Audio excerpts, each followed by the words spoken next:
శ్రీ గిరిజాదేవి కాలభైరవ స్వామి క్షేత్రంలో అత్యంత వైభవోపేతంగా కార్తీక మాసాన్ని పురస్కరించుకొని శివుడికి ఇష్టమైనటువంటి వారం సోమవారాన్ని పురస్కరించుకొని విశేషంగా స్వామివారికి రుద్ర మృత్యుంజయ అఘోర పాశుపతాభిషేకం అదేవిధంగా మహిమాన్విత ఆకాశజ్యోతి ప్రజ్వలన గావించడం జరిగింది. ఎంతో శక్తివంతమైనటువంటి ఈ దేవాలయం లోపల సకల జన భక్తులు స్వామివారికి దర్శించుకుంటారు.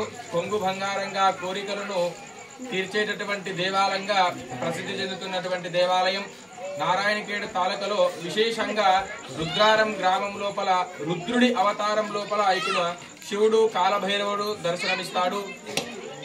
ఇక్కడ స్వామివారికి దర్శించిన సమస్త శుభాశుభాలు కలుగుతాయి. ప్రతి సంవత్సరము శ్రావణ మాసం లోపల 5 సోమవారాలు విశేషంగా పూజా కార్యక్రమాలు నిర్వహించడం జరుగుతుంది. ప్రతి సోమవారం కూడా స్వామివారికి విశేష పూజా కార్యక్రమాలు జరుగుతాయి. అదేవిధంగా విశేషంగా నేడు కార్తీక మాసాన్ని పురస్కరించుకొని స్వామివారి యొక్క పూజా కార్యక్రమం చేయడం జరిగింది. ఈ కార్యక్రమం లోపల విశేషంగా అన్నదానము తీర్థ ప్రసాదాలు భక్తి శ్రద్ధలతో భక్తులు స్వీకరించి స్వామివారి యొక్క దర్శనం చేసుకోవడం జరిగింది. ఓం స్వస్తి.